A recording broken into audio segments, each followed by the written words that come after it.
Hey there guys, welcome back to the channel. It's Craig Patterson for DS Sports as always. We're looking back on another agonising defeat for Scotland.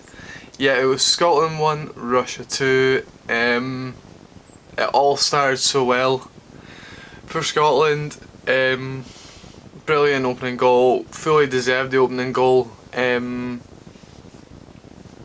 Yeah, after that, so first of all, really good work on the goal, brilliantly interchanging play on the outside. Ryan Fraser on the left wing puts in a wonderful ball. Oliver McBurney gets across the goalkeeper. Although he doesn't get it, he distracts the goalkeeper. Brilliant. Poor goalkeeping nonetheless to feed John McGinn, and John McGinn all easily just has to slot past the goalkeeper. You're thinking there, if we can just nip around the midfield and get that playing, we've got a chance of maybe getting another one before half time, or potentially trying to force the issue in this game. Wasn't to be. After that, I felt Scotland really kind of got lost in the game. I think there was a little bit of disorganisation. I think the roles in amongst the midfield were all they were a little bit unsure. To be fair, on my last video I kind of misinterpreted how different players were going to play in this one.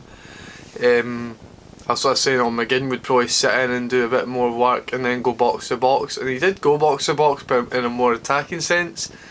Where Scott McTominay was really dropping in between the centre halves, trying to pick up the ball from either the goalkeeper or O'Donnell or Robertson or but yeah, it wasn't to be. I thought it's difficult. I mean, great respect to Russia. They came out and they played some really nice football at times. They were very slick, played really nice on the counter as well, and yeah, they did deserve the win. Of course they did. I don't think there's really any doubt about that. I think, yeah, like I say, for the 70-80 minutes after they lost the goal, after Scotland scored first, I thought Russia were by far the better team. I mean, we had our chances. We had a half chance by, Charlie Mulgrew had a half chance. Yeah, we had a couple late on. We had different other ones. We had a really good start to the game. We had Forrest, who managed to get a really good shot away. Had a couple of decent opportunities in the first 20 seconds. But hold on. But after that, after the goal went in, it was a struggle for Scotland, like I say. In terms of individual player performances, well, I will say the Russian midfield were very, very good. Zobnin, Golovin and Ianov were all really good in that midfield. I thought Golovin was probably the star of the show for me. I thought he played an outstanding game, showing why he's so highly rated. There was a lot of talk when he made his big money move to Monaco. Has he really produced the goods to match that fee? But he might not have at club level. But what mattered yesterday was when he played for his country. So I thought they played really well. It was an interesting setup. I didn't expect them to go 4-3-3 as such, and I certainly did not expect to see Yuri Zhirkov playing left wing, but he played really well. I was on the opinion that if Stephen O'Donnell couldn't handle a 36-year-old Yuri Zhirkov playing left wing, then Stephen O'Donnell was going to struggle against a lot of the bigger guys, especially when he comes up against Hazard on Monday, all that kind of stuff. I thought Stephen O'Donnell really struggled last night. We're on Saturday morning. Still had to be a bit, but yeah, I thought our fullbacks were pretty poor last night. I thought Andy Robertson, that's the worst performance I've seen from Andy Robertson that I've certainly seen live. I think a lot of other people have seen as well, especially when he's been playing at Liverpool over a successful team the last couple of years. So obviously it's not a great one for us, having our captain, our best player, not really showing up and doing some good stuff for us. But I mean, the one thing that kind of bothers me a little bit is there was a lot of social media hatred towards Andy Robertson and saying that he's severely overrated when he doesn't play alongside Van Dijk, and when he hasn't got Van Dijk to his right, he's not the same player. He's overrated. He's not good enough. He's perhaps even not one of the most confident fullbacks we've got in this country. And I want to say straight up, I mean, I'm a really big fan of Andy Robertson. He's a brilliant player. Someone who really loves playing for his country. I mean, I'm a United fan down south, so I don't really like Liverpool. I want Liverpool to lose most weeks, but I love watching Andy Robertson. And to anyone who thinks that Andy Robertson is not, I think they're just point blank bitter. I think it's just the result of the must-win game. The emotions have got to some people. We didn't play well. Second half, especially in the beginning, we didn't play well. I think it's small-mindedness to think that Andy Robertson is not the best left back in Scotland. That Scotland have got. You could argue now that maybe he's not the best left back in the world. He's not the best all-round left back, but I think, if I'm brutally honest, this is the one performance where I've really seen a poor showing from Andy Robertson, not only for Liverpool but also for his national team. Because when he's played for Scotland, he's been outstanding. The England game at Celtic Park, when he was in his early stages of his Scotland career, he played brilliantly. He played brilliantly against Slovakia when I went to see him. Slovenia he played well. Didn't play in the two South American legs. Costa Rica, bit meh. Well, I don't really remember much about that one. So in this campaign, he's played well. Like, he's maybe not played a couple of games, but he's always shown willingness to play for his national team. He's a captain. Of course he's going to do it. So I think for Andy Robertson to receive such harsh praise on the back of on the back of a game where we had to win it, and we had it, and we lost it, I think it's pretty poor from the Scotland fans. I think it's not great. I mean, it's not as if he's like, I don't know, McBurney or Barry Bannon from the past or something like that, where he's consistently not performed well for the national team, and there's been collective criticism from the Scotland faithful, the Tartan Army, as a result of that.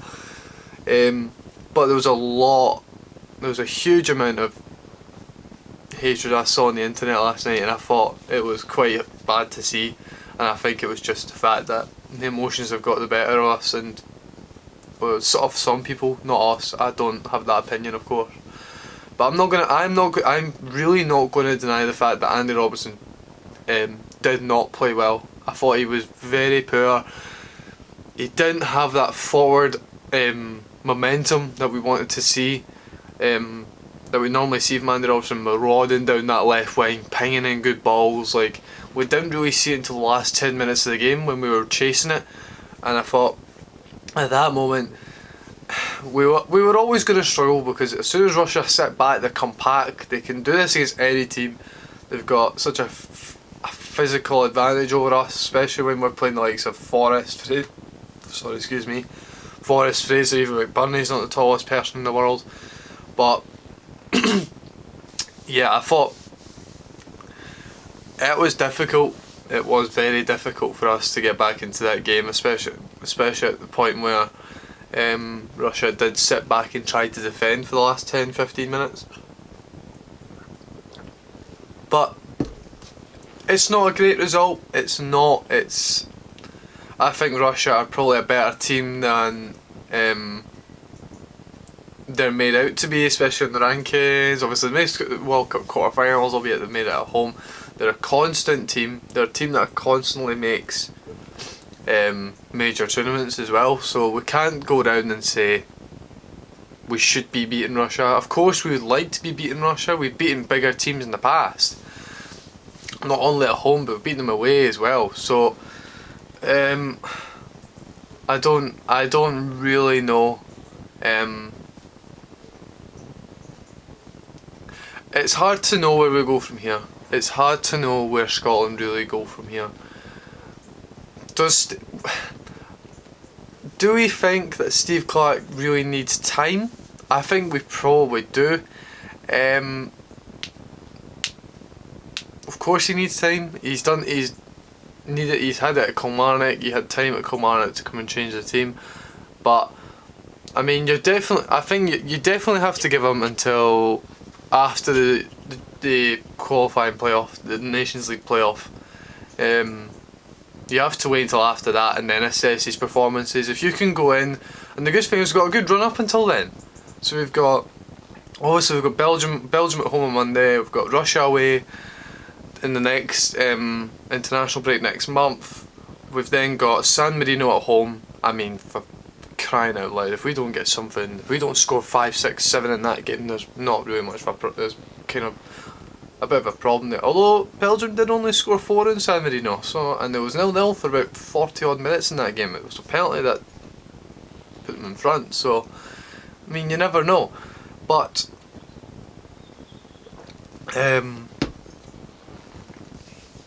yeah, and then we've got Russia away, San Marino at home, then we've got Cyprus away, and then Kazakhstan at home. So we could easily go 3 wins on the bounce, maybe even get a point in Russia. It's unlikely after that performance we've just seen, but you just don't know what might happen. So we should certainly be looking at 9 points towards the end of the group, and then we go into the playoff. At the moment it looks like it'll be Finland. I need to have a look around and see what the other playoff teams are doing at the moment. I think it's Finland, Serbia, and the other ones escape me at the moment.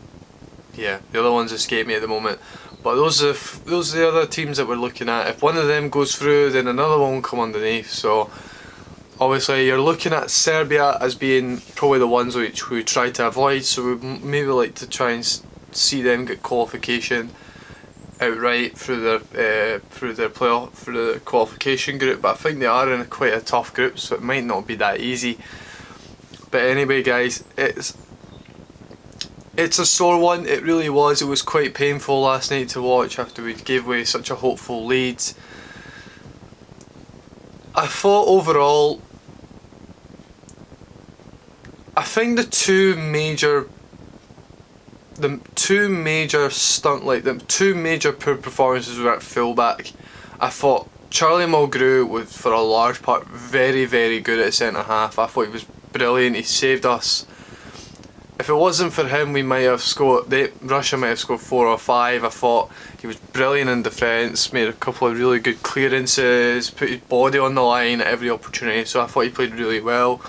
Liam Cooper, I thought, did a decent job, but still, I think there's still improvement there for those two to potentially form a back line and to form a centre half partnership and potentially take it forward for the rest of the campaign. But yeah, like I say, full-back performances weren't great.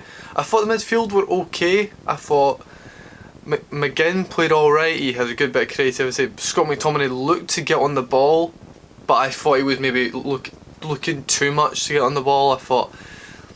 I mean, there's helping out your centre halves and trying to connect the play, but there is dropping too deep and taking yourself away to make almost a flat 5 at the back in attack, which is not what you want. You want to be 2 at the back with a hole in the midfielder in there. So I thought he was okay. I thought Callum McGregor for the large part was very quiet.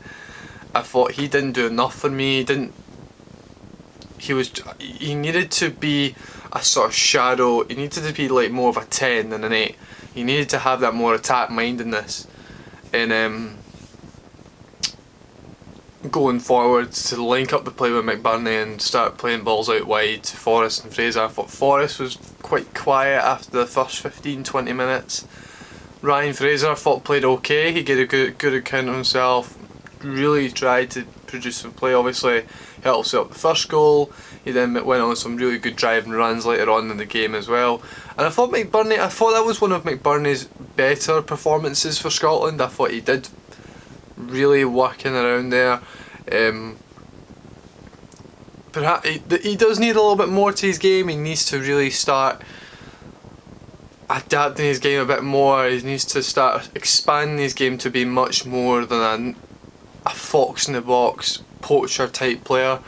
Like, I think he needs to be a bit more connected with the play. I mean, someone like Harry Kane's done now. He was very much a sort of get in the box and score from 12 yards type of player. Now he's adapted to being more of a link-up player as well, and try and like play balls out wide or play balls into his number 10 before running in behind type of thing. So yeah, I think there needs to be a bit more there. I thought the changes were a bit like bringing off James Forrest, even though he was quite quiet, was a bit strange. Matt Phillips for John McGinn? John McGinn kept coming off, was very surprising to me. I thought we would have seen. My change at half time was to bring on either Armstrong or Christie for McGregor, just to bring it to change that 4-2-3-1 and try and provide a bit more help. Try and get somebody on the half turn and try and get somebody challenging the back four of Russia a wee bit more, but wasn't quite to be. I think we ended up basically going to a 4-4-2, which we kind of had to do in the end, with McGregor going out to the left or going out to the right, and then Ryan Fraser going the other side, and then Matt Phillips coming on, partnering Ollie McBurney up top. So I don't know, it's an interesting one how it all worked out. Not a great result, obviously. We'll now look ahead to Belgium. Obviously a 4-0 win last night in San Marino. I need to have a look at the team just to see exactly what they threw out. I knew Batshuayi scored the first goal, so I think it implies that there was maybe obviously a more reserve lineup went out for that one in preparation for Monday's game, where they would look to play. I think Hazard's coming off an injury layoff at Madrid, so they might have looked to rest him before the Scotland game and maybe give him a run out then. Whether De Bruyne has started, I don't know. I don't know if Lukaku did either, so I'll need to have a look at that, folks. But certainly we know what we're going to expect. It's going to be probably a 4-3-3 formation. So we'll be looking at sort of more man-to-man players in there, with the likes of De Bruyne, Witsel, all these kind of players in midfield. With I would expect Mertens and Hazard to start either side of Lukaku in the middle. Yeah, I think we know what to really expect. It is now a game where we need something out of it. We need to bring something out of this game. It's very, very unlikely we're going to win the game. But we kind of have to hope, I thought. And then obviously it was great to see Hampden a bit more full last night, over 30,000 there. Whether we'll get the same on Monday after last night's result, I don't know, but it's difficult. So coming out of this double header, if we come out with 2 defeats, it doesn't look great for us. It will probably need to be relying more on that playoff and seeing what we get out of that.